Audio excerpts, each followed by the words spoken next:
Hey guys, what's up? So in this video, I'm going to tell you about the history of houses.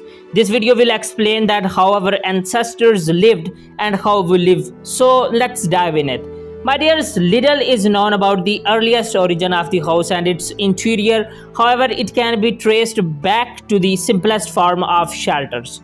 Roman architect Vitruvius theories have claimed the first form of architecture as a frame of timber branches finished in mud, also known as the primitive hut. Philip Tabor later states the contribution of 17th century Dutch houses as the foundation of houses today. As far as the idea of the home is concerned, the home of the home is the Netherlands. This idea's crystallization might be dated to the first 3 quarters of the 17th century when the Dutch Netherlands amassed the unprecedented and unrivaled accumulation of capital and emptied their purses into domestic space. Middle Ages. In the Middle Ages, the manor houses facilitated different activities and events. Furthermore, the houses accommodated numerous people, including family, relatives, employees, servants, and their guests. Their lifestyles were largely communal, as areas such as the Great Hall enforced the custom of dining and meetings, and the solar intended for shared sleeping beds. During the 15th and 16th centuries, the Italian Renaissance palazzo consisted of plentiful rooms of connectivity. Unlike the qualities and uses of the manor houses, most rooms of the palazzo contained no purpose, yet were given several doors. These doors adjoined rooms in which Robin Evans describes a matrix of discrete but thoroughly interconnected chambers. The layout allowed occupants to freely walk room to room from one door to another, thus breaking the boundaries of privacy.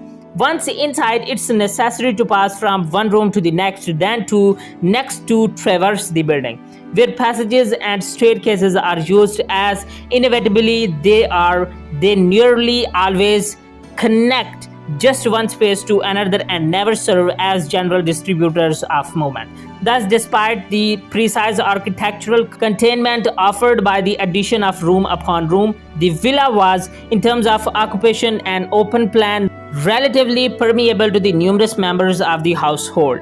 Although very public, the open plan encouraged sociality and connectivity for all inhabitants. An early example of the segregation of rooms and consequent enhancement of privacy may be found in 1597 at the Beaufort House, built in Chelsea, London.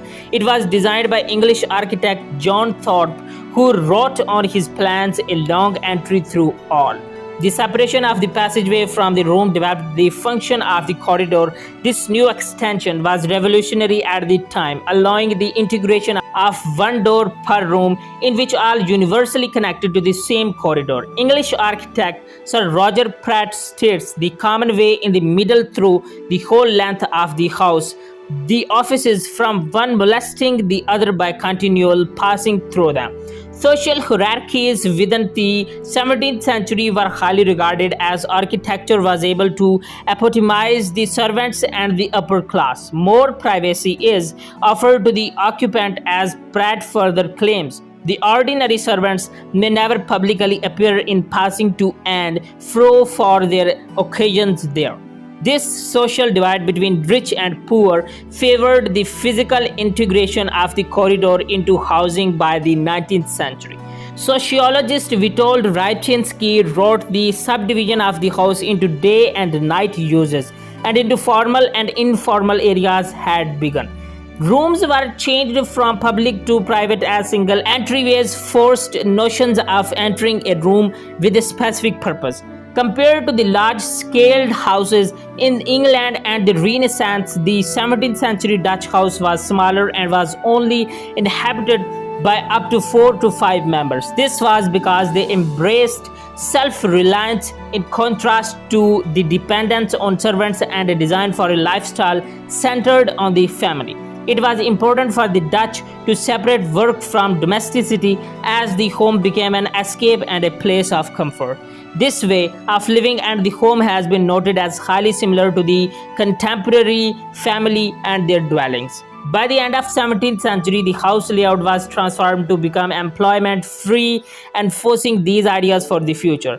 This came in favor for the Industrial Revolution, gaining large scale factory production and workers. The house layout of the Dutch and its functions are still relevant today. In the American context, some professions, such as doctors in the 19th and early 20th century, typically operated out of the front room or parlor or had a two-room office on their property which was detached from the house. By the mid 20th century, the increase in high-tech equipment created a marked shift whereby the contemporary doctor typically worked from an office or hospital. The introduction of technology and electronic systems within the house has questioned the impressions of privacy as well as the segregation of work from home. Technological advances of surveillance and communications allow insight of personal habits and private lives. As a result, the private becomes ever more public and the desire for a protective home life increases, fueled by the very media that undermine it, writes Jonathan Hill. Work has been altered by the increase of communications. The deluge of information has expressed the efforts of work conveniently gaining access inside the house. Although commuting is reduced, the desire to separate working and living remains apparent. On the other hand, some architects have designed homes in which eating, working, and living are brought together.